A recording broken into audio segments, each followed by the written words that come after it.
Hi, everyone. This is your host, Greg Myers, and this episode is part of our special series focused on diversity and inclusion.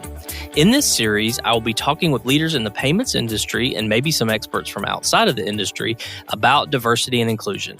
It has been proven that a diverse workforce and diverse management team leads to increased creativity, better decision-making, reduced employee turnover, and increased profit, as well as many other benefits that we will be talking about. This special series is brought to you by the Wnet and Paysafe. The Wnet, or the Women's Network in Electronic Transactions, is celebrating 15 years of helping women achieve greater personal success, influence, and professional parity in the payments industry. Wnet is a not-for-profit organization with a mission of creating a stronger and more diverse industry by empowering and investing in women. Learn how at wnetonline.org. Paysafe is a leading global specialized payment provider. They've been driving innovation in and around payments for over 20 years all over the globe for both businesses and consumers. Paysafe believes diversity and inclusion is not just a checkbox, but rather a journey in which they are fully committed to being on around the world. Learn more at paysafe.com. I'm honored to be joined on the 7th episode by Nasiya Acklen, the DE&I manager at Discover. Nasiya is a native of Nashville, Tennessee. She received her undergraduate degree from Hampton University and began her career with General Mills in the Consumer Food Sales Division.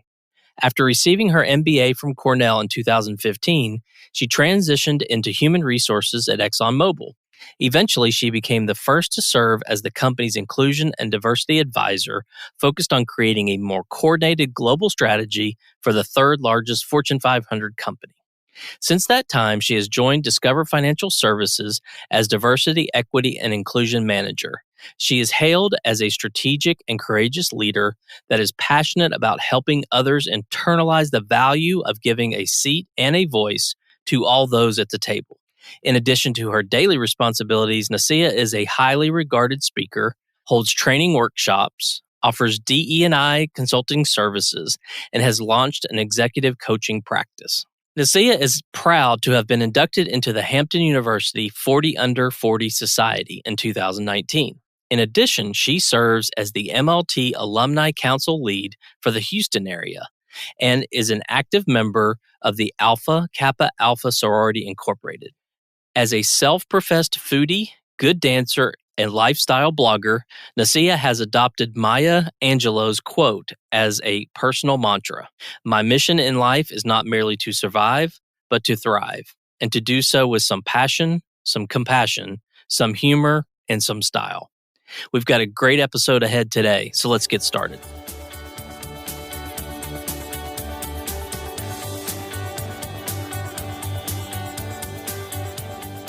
Hi, Nasiya. Welcome to the special series of the Leaders in Payments podcast about diversity and inclusion. You know how honored I am to have you on the show, and just thank you so much for your time today. Thank you so much, Greg. I am so excited to be here and to have the opportunity to talk to you about a topic that I am extremely passionate about. And I know you are. So let's start by having you tell our audience a little bit about yourself. So maybe where you were born, where you grew up, where you went to school, maybe a few things like that. Sure, absolutely. Well, I'll tell you, I always start by introducing myself and letting everyone know that my name is Nasiya. And the easy way to remember, it's Nasiya, like see you later. And so that generally helps people. You have to hear that a few times. I am from Nashville, Tennessee. I love my hometown and would encourage everyone to take a trip there or stop through if you have not had the opportunity to do so. After growing up in Nashville, I attended Hampton University, which is a historically Black college university in Hampton, Virginia, to receive my undergraduate degree in business. It was just an amazing point in time and absolutely beautiful campus. We affectionately refer to it as our home by the sea.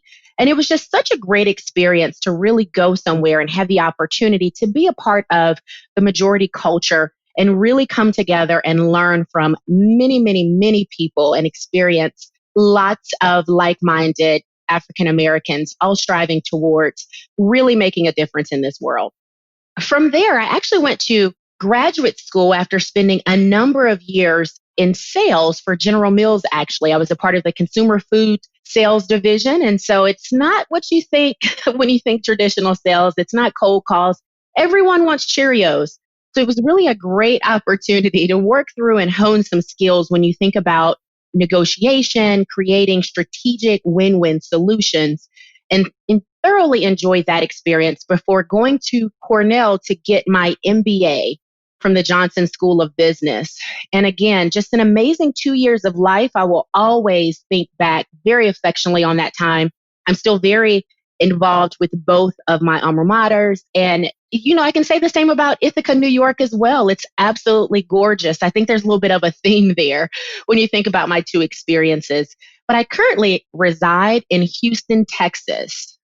Okay. So growing up in Nashville, are you a country music fan? Oh my gosh. Here's what I'll say. I think Nashville and being, so connected back to being the music city, there's just so many wide genres of music that are represented there. And country music, while it wasn't always my favorite growing up, what I loved the most was the infectious nature of country music and the stars. They would just be walking around. I mean, I remember growing up and seeing Billy Ray Cyrus. My home wasn't too far away from Barbara Mandrell's mansion that she had. And so I just love the spirit of country music that is over Nashville. And now that has exploded onto a nationwide scale. So I am so proud of my city. But I have to say, I love Houston, Texas as well, too. I think I'm really fortunate that I've landed in some places and had some experiences that have just really made a mark in my life that I'm able to really see the beauty in all of them. Sure, absolutely. So I think everyone that listens to this show probably knows who Discover is. So I don't think we need to go into any details about the company. But I think what will be interesting is about your role there and your journey to that role. So can you talk about that a little bit? Sure, absolutely. I'm so excited to be a part of Discover. And a little bit of a fun fact, I have not been there very long. So I started with the company under 6 months ago as a diversity, equity, and inclusion manager. Prior to being at Discover, I was actually at ExxonMobil in a very similar type role when I was the inclusion and diversity advisor. So when I was at Exxon, it was a great opportunity to really think about bringing together what is the global strategy for IND, as we called it, because there was just lots of good activity going on, energy and passion. But how do you think about pulling that together from a corporate perspective? And we were a little bit of a smaller team. And so that meant I was able to really experience a lot and get my hands dirty. When you think about DEI work, there's so much to be done, whether you are connecting and aligning with the process owners in human resources, such as your recruiting organization or your talent management group. You're really interfacing with external vendors. You're connecting with the population and you're influencing and working closely with leadership to be really thoughtful around how do you want to stitch this together so that you're able to create accountability and drive positive difference and change throughout your company. So it was just a great opportunity to really pull together from some of my experiences prior to that being what we would call in some companies human resources business partner, really being able to understand that client interface, client services approach. Combine that with academia, what I learned from Cornell, when you really think about that strategic problem solving, critical thinking that's necessary to really put forth a great strategy. And then even my experience from General Mills, being a part of the business line, all of that kind of came together with some of my interest and my love and passion for DEI to really help me to be a good leader in the world of diversity, equity, and inclusion. So I think I'm very grateful for my time at ExxonMobil and was able to really leverage some of the things that I learned there and what I was able to pull together. And I'm very excited to bring that over to Discover and really be thoughtful around as we think about our global strategy, what does that look like? And then all of the different groups that we have to interface with very similarly so that we're able to drive the greatest impact and go where we'd like to go in this space. So it's just been a great opportunity to come in. I think I don't have to say this. You can really look around on television. You can poke around on LinkedIn, and you really see that diversity, equity, and inclusion is all of the rage right now, starting back with 2020. So there are lots of positions lots of interest and lots of companies really making commitment in this space. So most of us as practitioners, Discover included, are kind of stepping back to really be thoughtful around what's necessary to drive the full impact that we need. And it's a full learning journey, I'd say, for everybody. You're never quite there. You're always needing to continue to learn and retool. So I'm just excited to be a part of the team that we have. And I'll say we have a great chief diversity officer, actually, Jonita Wilson, lots of support from leadership to really be thoughtful around how do we do this together and make a strategy and make positive change that we're all proud of. Great. Yeah. And I think a little later we'll dive deeper into what works, what doesn't work at a company like Discover. So we'll talk about that in a minute. But back to your role there, and maybe this goes back to even your prior role at ExxonMobil. Was there a person or something that truly inspired you to take on this kind of role? Greg, I've been really reflecting on that for the past several months because I really feel like I'm existing in a strong area of passion for myself. And I've been really trying to figure out where did that come from? What was the impetus? I'm going to take it all the way back for a second to childhood, or at least when I was a bit younger, a teenager. And I think that some of this might have started from an experience that I had by going to a camp. And it was referred to as Camp Anytown. I'm not sure if some of your listeners are familiar with it. It has existed for a number of decades. That was hosted by NCCJ. And this camp really gave the opportunity to think about issues of social justice, or really think about issues of what we now think about and call diversity, equity, and inclusion.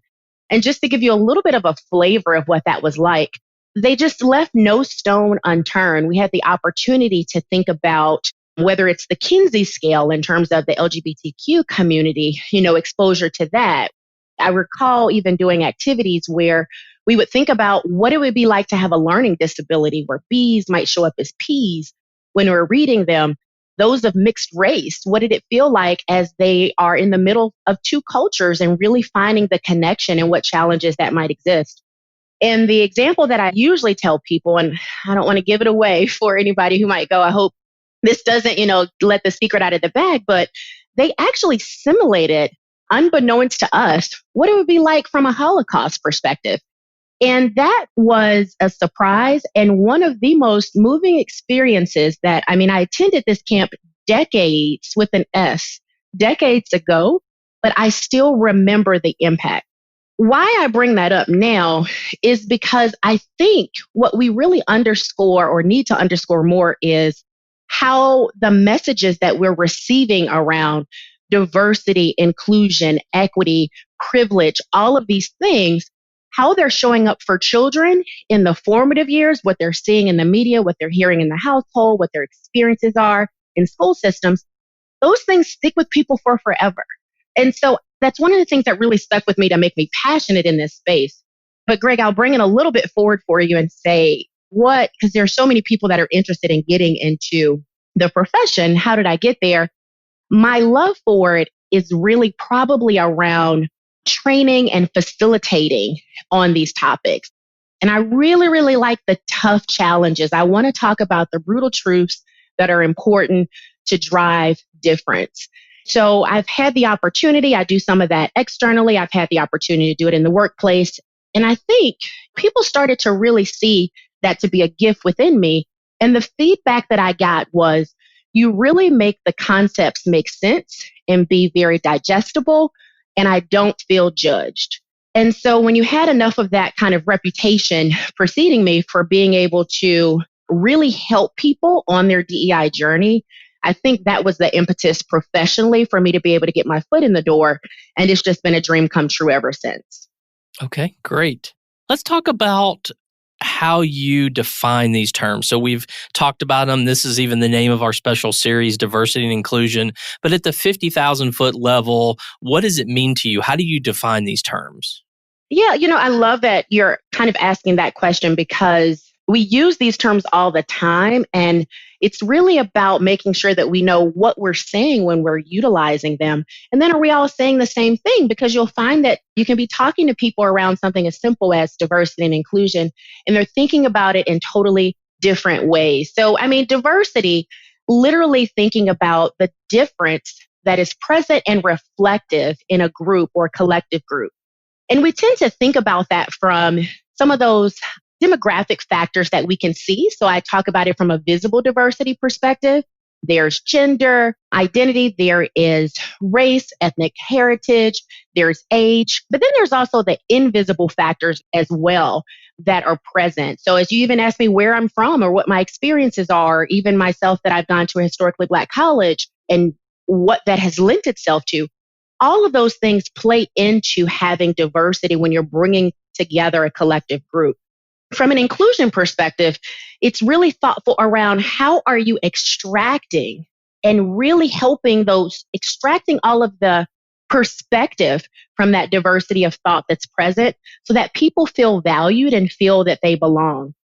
Now, I'll tell you, there's the really popular analogy that Wnet Myers really popularized for many people where diversity is being invited to the party and inclusion is being asked to dance.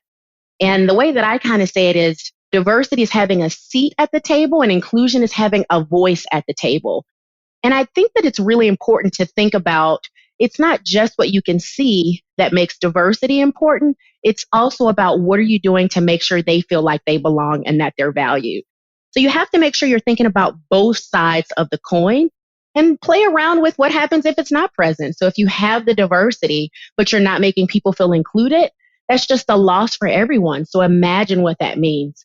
So when I talk about diversity and inclusion, I think there are a number of ways to think about it, but the important takeaway is that it's necessary to have both. Right, right. Well, let's take that a step further. A lot of companies today are using DE&I or DEI, as you've said a few times, as opposed to just D&I. And I'll be honest, on this series so far, we really haven't talked about that E word or equity. And I know that's important to you. So what does that equity component mean? And can you define it and talk a little bit about that, please? Absolutely. So you're probably starting to hear the titles and nomenclature really shift to DEI. And I mean, we're really having to be thoughtful about going back and kind of changing documentation and what's been written to not just be D&I and DEI. And there was a recognition that there was a little something else that needed to be a part of the approach to make sure it was clear that we were striving for. So when I think about equity, I really would say it loosely as leveling the playing field for fair access to opportunity. And there are a couple of phrases in there that, are, I'd say, a bit loaded. There's a lot of meaning to them. Leveling the playing field, fair access. And the reason that they're in there is because when you think about equity, what it is doing, it's accounting for any advantages or disadvantages that might exist. And so you're really trying to account for that to create people to have parity. And I say parity for access to opportunities.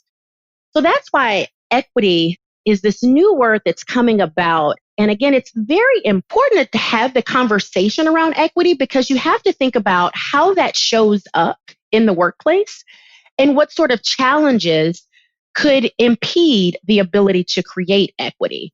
And so it's a lot of a deeper conversation because, again, if we're going to talk about access and barriers, you really have to step back and understand why those exist. And so you're starting to talk about systems and all of these things that I think historically we haven't always been as comfortable talking about.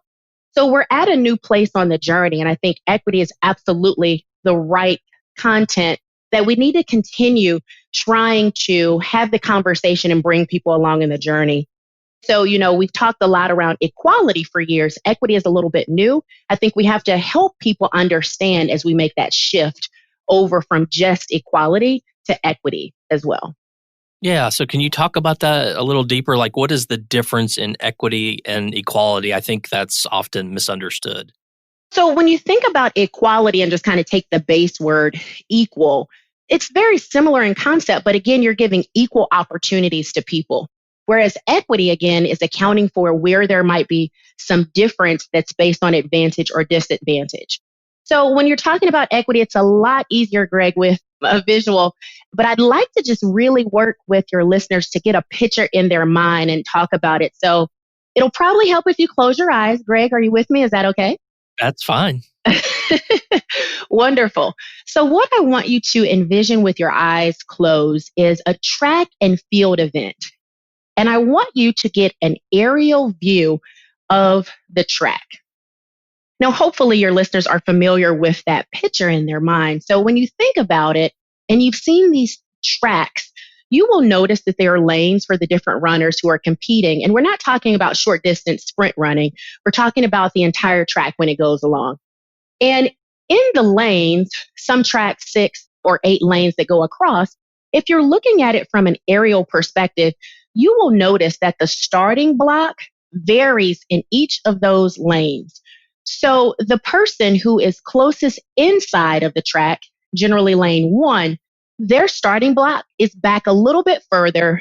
Then there's some distance. You go over to lane 2, and then you continue to progress to where the person in or that last lane starting block seems that it's a bit ahead of the others. And what's actually happening there is it's accounting for the fact that when you run around the track, basis where you start in the lanes, you might have an advantage or a disadvantage because if you're closer in, it's a shorter distance. And so those starting blocks that have a space in between them, basis what lane that you're in, it's accounting for the fact that you're trying to give access, fair access to the opportunity to win the race. And so to do so, you have to create and start them at different spaces. But if you measured it, it would be the same. So that's equity. That's accounting for the fact that people are having an advantage or a disadvantage. And so you're trying to create an opportunity to level that playing field. Now, what I'll call out for you, if you think about equality, what that would have meant was drawing a line directly across the track. And you would have noticed that those on the innermost portion or lane would have an advantage because their distance would be a bit shorter. But if you were to not think about it from an aerial perspective and just think about it from that runner's perspective, all they can see is their one lane. And so if you told them that somebody is starting ahead of them, they may not even be aware of what the full track looks like or the reason or the need to have the starting blocks at different places because they can only see it from their perspective, their vantage point, which is their lane. And so when we're talking about equity and equality, we have to continue to go back to awareness to make sure that everybody understands the need to really think about equity in that way and how it might show up through different customized tools, resources to try to equal that playing field, which again, in our analogy that we're envisioning here, that's having the starting blocks be at different places. Because what you don't want is the runners to say, well, that's not fair. The runner to my right is ahead of me. So we still have some work to do when we're trying to educate people on why that is in the workplace for equity and what that looks like. Now, again, if you're a runner, if you have trained for track and field, they very much understand that fact. So it's not a question on why are those starting blocks different. Right, right. No, I love the visual. Anytime you can bring a visual into it, that certainly helps. So that brings it home for me, at least, to better understand the difference. You mentioned earlier about 2020 and a lot of the things going on in society and how obviously this is a hot topic and quite honestly was the reason that I wanted to do this series and get the understanding of what's going on in just specifically the payments industry. I had a guest on, in fact, I think it was one of the first guests, and she said something very interesting that typically there's a point in time or an instance in history or an event or something that's a catalyst for change. And I think when we start talking about diversity and equity and inclusion, it is a change for a lot of people. And that visibility is being brought out more and more. Do you think the event of the killing of George Floyd was that event? Absolutely. And so, Greg, again, as I talked about, when I'm talking about these different topics, I really like talking about the more difficult things. And I think you have to deal with some of those brutal truths. So I hope it's okay for you and your listeners for me to just make sure I include some of that in this discussion as we're talking about how do we even get to this place. Absolutely. We've said on here before, if you're not uncomfortable, I can't remember the exact phrase, but you're not going to learn and grow if you're not uncomfortable. So absolutely, we need to throw it all out on the table, in my opinion. I love that. Yes, you definitely have to grow out of some of that discomfort. And, we think DEI is going to be really comfortable and people singing kumbaya. But again, it's really where you get to some of that discomfort that you're able to drive real different. So I love that you kind of set the tone for that. I absolutely take it back to the death of George Floyd being really an opportunity for us and the catalyst for where we are today to think about this differently. What I'd say is the work of D&I is not new. There are several people that have been doing this work for many, many years and really putting a lot of heart, soul, and passion into it. But what happened in 2020, it felt like the first time that we could actually have a conversation around racial equity and racism and all of those things that felt really faux pas to talk about in the workplace. And also you had groups of people who did not really want to be associated with those concepts. And so therefore you couldn't really have a meaningful conversation for us to step back and see how we were benefiting or contributing to the system, but benefiting from it as well. And then therefore we couldn't necessarily drive the change that we needed. So it was the impetus where we could really have the tough conversation and start talking about it's not good enough to not be racist, but really to be anti-racist is important as well. And again, when I talk about brutal truths, I think we have to really reckon a bit with the fact of we have seen similar instances and, they've been recorded and released. But when that one came out in the midst of COVID and lots of people working remotely and just the heinous nature of that particular murder on the heels of, again, we had Ahmaud Arbery that we had just seen. We had Breonna Taylor. The case was open at the time. It was just a lot. And I think when you watched it, regardless of who you were, you could not justify it or explain it away in that heinous nature. And what I think generally is sometimes in the workplace or for some white Americans, when they see these things on the news or in the media, it would kind of feel like, okay, that's happening to a group of them. And I don't really know that group as well, because there's an intersectionality as we think about diversity factors. There's a piece around class that's a part of that conversation and socioeconomic background that we don't always tie together. What happened with and after the murder of George Floyd was you had people like me who were in the workplace, who had been to these Ivy League institutions, who you felt like were well paid and all of these things that it felt like, well, that doesn't concern them. And in the workplace, we brought to bear and say, I am not any different from the people who are being hurt, harmed, and murdered, and that we're watching it in accordance with police brutality. And so when all of that hurt, anger, and fear came into the workplace with us, I mean, it was no longer that we were leaving it outside. We couldn't. It came into the meetings. There was a loss of focus. It was openly hurtful, and we were just emoting that in the workplace. It was a reckoning all of a sudden to say, wow, you see yourself as a part of this greater connection to what's happening from a systemic racism perspective, police brutality, etc. And so it was no longer that divide. And I'll give you an example, Greg. Kenneth Frazier, who is actually one of three, there are only three Black African-American CEOs of Fortune 500 companies. He is one of them. And on June 1st or June 2nd, when he was on the news and he said, George Floyd could be me. That really was piercing to hear, because here you have one of the most powerful men in the country. He is the CEO of Merck, powerful men in the country, very wealthy, protected and living a lavish life that you would imagine. See and say that could be me. There was no longer that separation. And so that meant we could have the tough conversation in the workplace and start to deal with some of the factors that had historically been left off the table. And so I absolutely do think that the unfortunate murder of George Floyd, and again, those during that time as well, it was just the breaking point for us. And we will remember what happened from that point forward. And that's why you're starting to see DEI be all the rage, as I mentioned, a key part of conversations, companies stepping out, making commitment statements, and then really trying to, now that there's a greater acceptance or awareness, and I'd say acceptance, really trying to make a step change in the right direction. Yeah. And, my next question, and you kind of talked about it, but I wanted to see if we could go even deeper, is sort of what was going on in society or what has been going on and how that transitions into the corporate world. And I think you mentioned it in that the awareness and the ability or the feeling that it's okay to talk about it, but take it a step further, because I feel like the awareness of things in society going on, bringing it to the corporate world, what keeps that momentum going? What keeps that information and those things that happened in, and I'm using society sort of in air quotes, but bring it to the corporate world? How does it stay here? How does it stay relevant? Yeah, that's a great question. And there's like several questions in there because I think you have to deal with a few of the things that you said.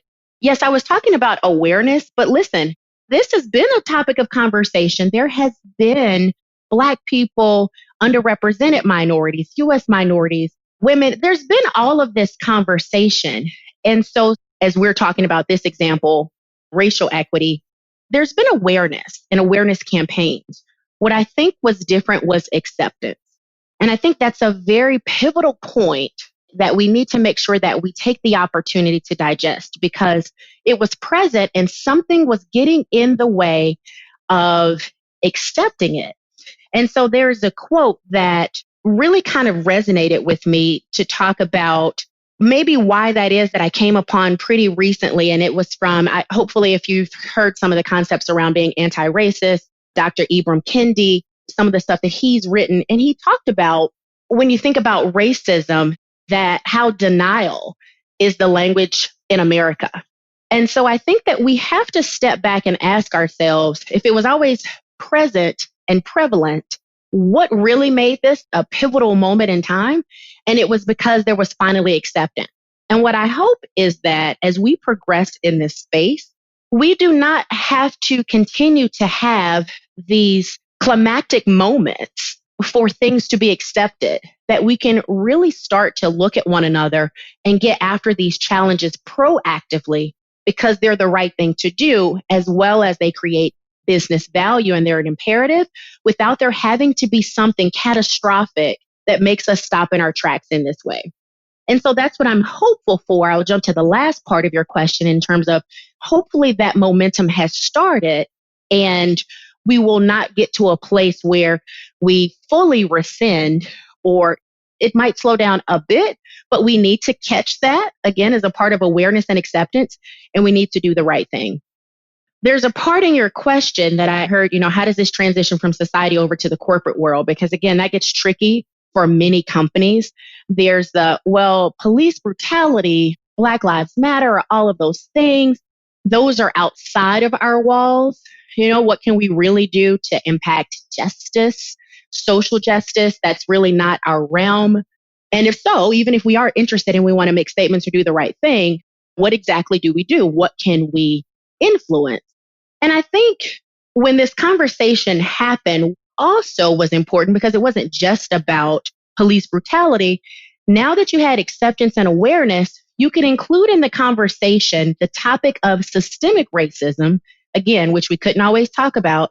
And if you just break those words down, it is in your system, there are factors that are discriminating or disadvantaging groups based on their race. So that meant it was the opportunity to take a look at your systems, regardless of what they were. And in the workplace, we have many systems. You think about your system or your processes in place to go out and recruit talent as a part of your talent acquisition group. You think about your systems or your processes in talent management and how you are working to develop talent and promote talent. So there's lots of systems and processes that exist. It was an opportunity for us in corporate America to step back and say, well, we're talking about the criminal justice system in the country. What about systems in the workplace? And then to further make it very much more interesting and make sure that all of us in DEI have job security, when it comes to taking a look at this, if you really think about your systems in the workplace, they're usually predicated on one another.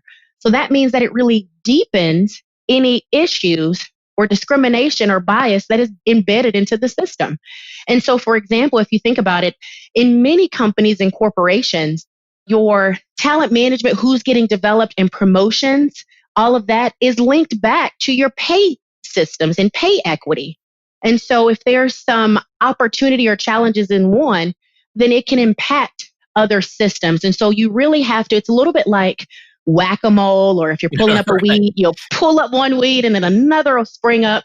You really have to keep having that tenacity and that commitment to doing the right thing, that every time one springs up, that you pull that out. And then once you are solving that or simultaneously looking at the other ways and that other systems are impacted, other weeds in the garden. Yeah, absolutely. One of the topics that we've talked about on this show a couple of times is sort of at the executive level, the diversity at the executive level. And I don't know if you saw it, but back in early December of last year, NASDAQ filed a proposal with the SEC. And if it's approved, basically it says that if you're a public company listed on the NASDAQ's US exchange, that you have to publicly disclose consistently and transparently your diversity stats regarding your board of directors. And basically, it says you have to explain why you have it or why you don't have it, and you have to have two diverse directors. I'm interested to hear your opinion if you think that's the right approach and why or why not. I love that. I think it's great because, again, when we talk about DEI, and again, some of the stuff we've been talking about, we have to be at a place where and I'm going to answer the question, but I just need to go back a little bit for some background. When we're thinking about it, it's not this thing that you sit over on the side. It's really a part of the business strategy, business results, contributing value. And so to start to see financial entities, institutions, I mean, there's others that you could pull in before we specifically talk about NASDAQ. But if you're looking at even asset management firms such as State Street, you're even seeing some commitments and for what 2021 will hold from BlackRock and others that are really trying to help be a part of that change by creating programs like this. And ultimately, even with NASDAQ, what you're trying to do is create accountability. And you're doing that through visibility, asking tough questions, and then tying it back to business and value. So, what I'll say that I absolutely love about when you look at this proposal that they put in place, it's pretty specific too. When they say that you have to have two directors, they say that one has to be, from a gender identity perspective, identify as being a woman. And then the other has to be a part of the underrepresented minority group or the LGBTQ community. And I love that because what they're really doing is making sure that you focus in on the challenges for those communities, which again, we're all trying to, it has to be a both and conversation. We're all still working for gender equity. There's still areas of opportunity there. We're really thoughtful around the LGBTQ community. We're talking about racial equity. And so it's an opportunity to make sure that you just don't lean in one space and then you have a gap in the other. So I love that they were that specific. And they did say underrepresented minority, which again, you're thinking about some of those racial identity groups that largely we don't see as represented in some of these spaces. And tying it back to business is the right step. I even have read and seen a little bit of JP Morgan saying that they won't take people public unless they have diversity represented on their board. I love it. I think it's a great step, Greg. What I'm curious to see, and hopefully that starts to take root in my tenure working in the DEI space, once we talk about boards and we understand the value that is contributed, McKinsey does a lot of good work to talk about the increase to your bottom line results when you have racial, ethnic, and gender diversity present. Let's take that a step down and start talking about within corporations, what does your leadership look like? And again, the same similar principles of creating accountability and understanding the value that is present, the business value from having diversity present. And so as we think about operating in, many different communities, having global footprints, we really want to make sure that the entire company, including leadership, is reflective of the populations where we operate and where we serve. So I'm very excited to see where do we go from here. All right, great. So let's circle back to Discover. We haven't talked about specifically what Discover does today when it comes to the DEI program. So can you explain what Discover does, what's working, what's not working, those kinds of things?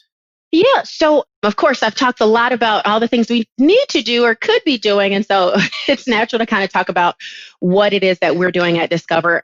As again, when I opened up, I am so proud to be a part of Discover Financial Services for a number of reasons. And leadership's commitment to DEI is just something I'm so excited to see. It keeps you going, through those tougher patches because this is definitely a labor of love when you work in the DEI space. And so it really starts at the top. They set the tone. And I'm always so excited to see that.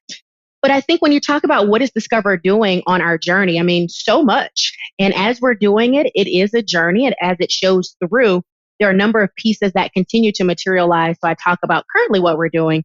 And then some as we're stepping into that even you'll see a bit further in the future. But I think what I'd say is it's pretty comprehensive when I think about it from a DEI strategy perspective. We are working to increase diverse representation, again, in those leadership ranks. So being very thoughtful around what does that mean? Again, making sure that it's reflective of the populations where we are, where we operate. We are enhancing our systems to be more equitable. We talked about equity. We are really being thoughtful and taking a look on what does that mean. So, for, I guess, some examples, that's even something as looking at code of conduct language. There's just lots of research that talks about the language that you use. And when you think about your processes, I think so many times companies say, well, what do you mean there's meritocracy or they're objective? But really kind of picking them apart to be thoughtful around if there's any places of subjectivity, really thinking about the language that you use. Is it leaning one direction or the other? In addition to that, we are really thinking about our learning resources to strengthen the culture. And so everybody sees themselves. You have to skill up your population and bring them along in the journey with you. That means everyone in your company. You have to think about whether they're at very top of the house in senior leadership. You have to think about, your middle managers who have a lot of span and scope and what they need to be brought on the journey. You have to think about everyone, even down to your administrative staff. So how do you bring people along in the journey? And creating those learning resources are super important as well. And then we talked about this a little bit in terms of justice and those sorts of things, but really figuring out the importance of making an impact in the community.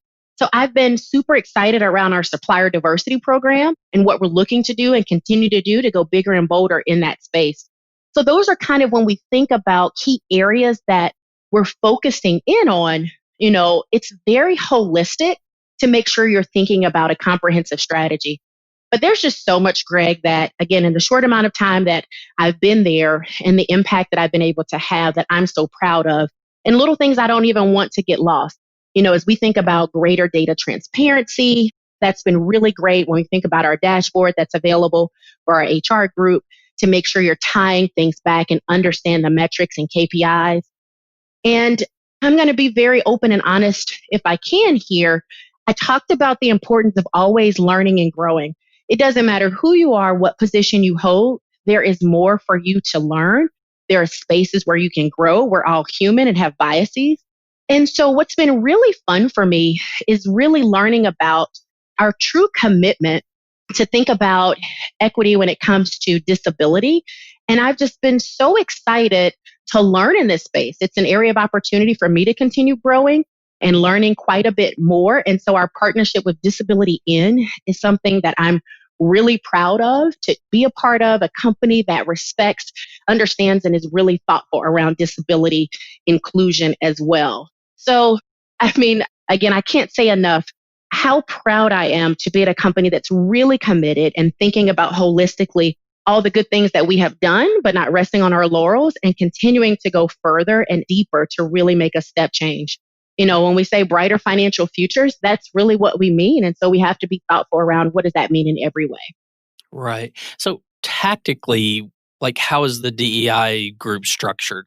That's one part of the question. And then also, you mentioned some of the different groups within the company, but how does the everyday employee get involved? What are there ERGs? Are there different opportunities in different regions of the country? So tactically, can you speak to some of those things? Because I think our listeners who maybe could be at smaller companies and don't necessarily have a formal program and maybe want to start one, they would look up to Discover as, obviously a good example of how they would want to structure something. So can you talk a little more tactically about how things are sort of organized and structured?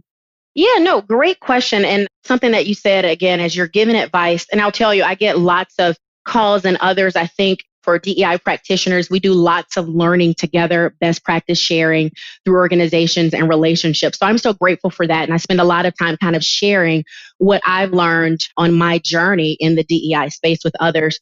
And that caveat is you really have to be thoughtful around what works for you and your organization. There's not a blanket one size fits all. So if you think about Discover and its size, it lends itself maybe to do some things. So you have to kind of hear it and take from it what can you replicate within your company. But great question. I think when you're thinking about your structure, and sometimes if you have the opportunity to have a team, you can divide and conquer the work in many different ways. For ourselves, as we think about it, you have your chief diversity officer. You think about there's internal work that needs to happen. There's external work that needs to happen.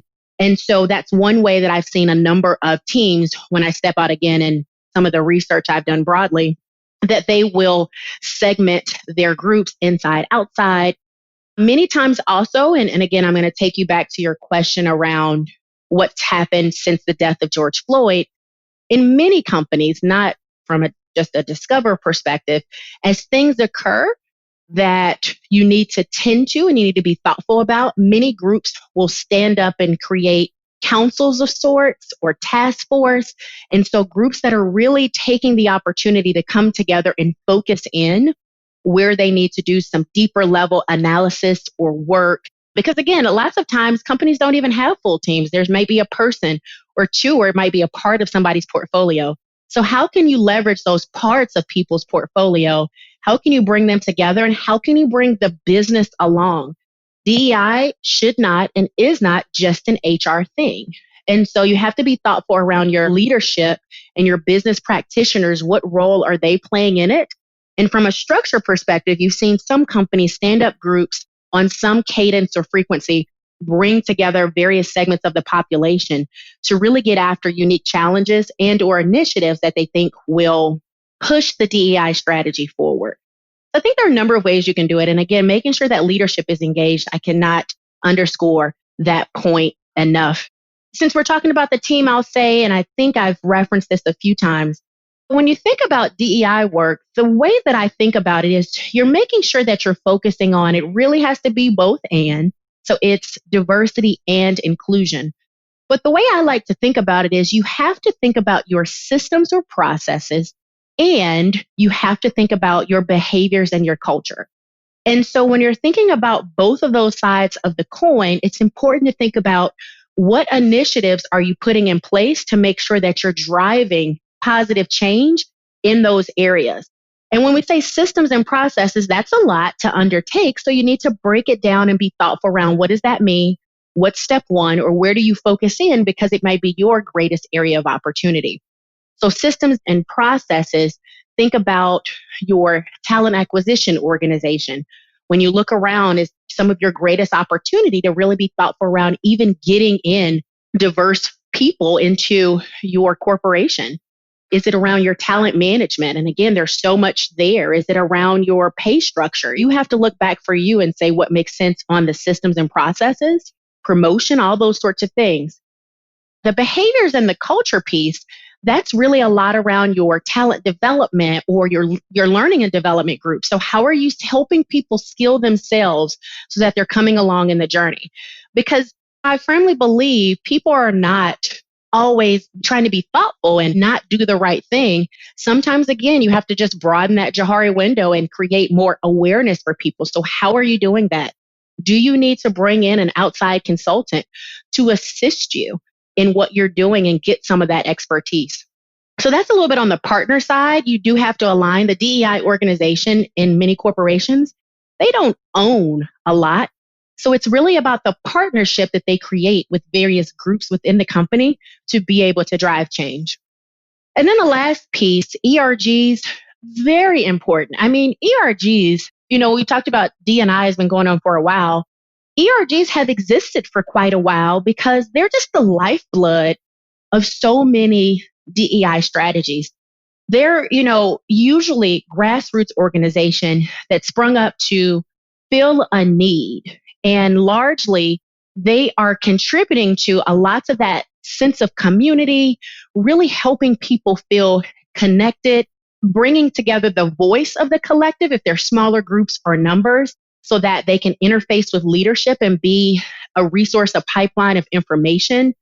And so ERGs do a lot and they've existed for a while. I think they're very important. And that translates often to, keeping people connected to the company, keeping people energized. So they have an important role to play and you have to figure out what does that mean? How do you tie them into the business so that they're able to really be thoughtful around the needs of the unique population? Because again, there's unique needs by sometimes different identity factors and groups. But again, they're so important. How do you think about them from a business approach and what that means and tying them back to where the company is trying to go from their DEI strategy? So I think ERGs are immensely valuable. They're really your frontline soldiers, and we have to make sure that we value them, we recognize them, and then, again, a brutal truth, not use them. They're not your group of people that you levy all the work on so that, it's a lot harder for them to complete their day jobs. It's really about what value can you work together and partner. Greg, does that kind of help as you think about structure and what that can look like for various companies? Yeah, absolutely. I think that was a great answer. Think about it more broadly. How do you think the payments industry is doing and what more should we be doing as an industry? Yeah, that's a great question. And, I'm going to give that age-old HR answer. It depends. But it's really because as we're talking about DEI, this is a complex topic. It's very layered. And so it's a little bit harder for me to think about it from full on and say, here's how the total industry is doing, because you can start to pick through and find the outliers and those that, are going really and being very progressive. And so you're looking at the average. But I would say it very much depends would be my answer. I'm seeing lots of good things, again, as I step into the new industry of financial services holistically. I think back when I used to connect with our external partners and they would stack up industries to talk about who was being progressive in the space. I was always a bit, I'd say, shocked to excited to see that financial services holistically often would be at the top part of some of those charts. And when I think about payment services, what I really think is for those that are doing it well, it's really taking some of that same, payment services, really being innovative and trying to come up with that strategy. 2020, COVID, all of those things are causing a lot of innovation within payment services. That same level of ingenuity, I think, is showing up in terms of DEI and the commitment to go further and faster. So similarly, I'm saying big commitments and statements around what would like to be done. For the payment services companies that have the capability to do so, you're seeing some financial commitment that follow along with it as well, and how they're going to commit to dollars from whether it's a social justice imperative in the community, or if it's internal, the commitment to they're going to commit dollars in order to upshore some of those internal processes like talent acquisition. I'm seeing lots of chief diversity officer roles come about in payment services. Many have already had them. If not, you're seeing more and more rise to the top. So I think I'm seeing signals for lots of good things that are going on, because when you think about payment services, who are you serving? What does your customer base look like? So it's important to be thoughtful in this way. I would still say when it comes to all of this, you're in a little bit of wait and see mode to see what actually materializes from some of these steps that's been taken. So for me, I would continue to say, as guidance or advice to those in payment services, making sure that this stays a priority. There are lots of competing priorities right now as we exist in a new world of sorts. Our new normal, what that might be, with COVID and post-COVID, but keeping DEI at the top and then really being thoughtful around, even if you're a smaller company, more medium-sized, or again, larger, and you have access to lots of resource and capital, really being thoughtful around what sort of impact can you make? What sort of legacy do you want to have in this space? And then thirdly, think about the value. Think about what does this mean for you and your company? What's the importance? Make sure you understand what's that importance of having diversity, equity, and inclusion internal for your company. And once you get that, there should be no reason why you aren't able to progress and go further and figure out how to really make a step change. Yeah, absolutely. Well, we've covered a lot of ground. It's been a fascinating, very informative conversation. Is there anything else that you want to discuss or anything specific you want to leave with the audience? Oh my gosh, there's so much. Again, I told you, Greg, I was really passionate in this space. I think we have covered quite a bit. Hopefully, some of the things we've talked about have really given some nuggets to think through, internalize, and understand what does that mean for you and your company, or if you're in this space or not. So there's several things. If you are working in the DEI space or you're at a company, you're trying to figure out how to go there, approach it like any other business problem. Things pop up all the time. We're always looking to new markets, capture market share, more dollars, all of those things. The same approaches that you would take from a business strategy perspective, look at it and approach it in many of the same ways. Those skills are transferable. It's really a lot around the commitment and the accountability to really make a difference. Now, if you're going to do that yourself, your employees, everybody has to really be thoughtful around it's not always comfortable. It's about really working through that discomfort because that's where the magic happens. And you get there on the other side. It's a journey for everyone. I mean, if we were doing a segment on all the things I've heard in the comments that just kind of display, man, we have a lot more work to do. You have to be thoughtful around how do you bring people along on this journey. If I were talking just holistically to employees, as we talk to your listeners, regardless of where you sit in the organization, I'm going to pull a little bit from my executive coaching experience, the Coach Rice program that I was a part of. Be curious. I think that's one of the skills that we undervalue a bit, and its importance that it can have on the diversity, equity, and inclusion space. So if you are a leader and you have positional power and you are curious and you ask questions and you approach them from a learning mindset, not to debunk or already have an opinion, but genuinely to learn, to understand, to get different people's insights, whether we're talking about DEI or not. Think about what that does for creating connection and inclusion and making people feel like they're valued and like they belong. If you remain curious and you're talking to people of difference, there's so much to learn. And so you approach it with a mindset of learning, with empathy, perspective taking, and asking questions, being open. You have so much that you can actually gain from that conversation. And so I guess, Greg, what I'd say is being curious and then again, not getting analysis paralysis, but really maintaining that mindset with empathy and then willingness to take action. I just can't imagine what our conversation around DEI will be 5 years from now if everyone takes that approach. Yeah, completely agree. I love the concept of thinking of it as a journey, and I also love the concept of being curious. I think that goes a long way in people connecting and understanding other people, their culture, where they're from, the way they think. I interview CEOs for this show, and it's fascinating how that's almost a complete underlying theme for most CEOs is they're curious people. Absolutely. Yeah, so I think that's incredibly important. Well, we're going to wrap up. Is there any one final statement you want to make? I just want to say thank you so much, Greg, for this opportunity. There's a lot more that could be said, but I just hope that we're all energized and excited to continue, as you asked earlier, with the momentum. This isn't something that is a point in time, but that we really understand that DEI, diversity, equity, and inclusion, this is how we achieve the result. And so the focus here is very important. It is a part of the business strategy. It's the right thing to do.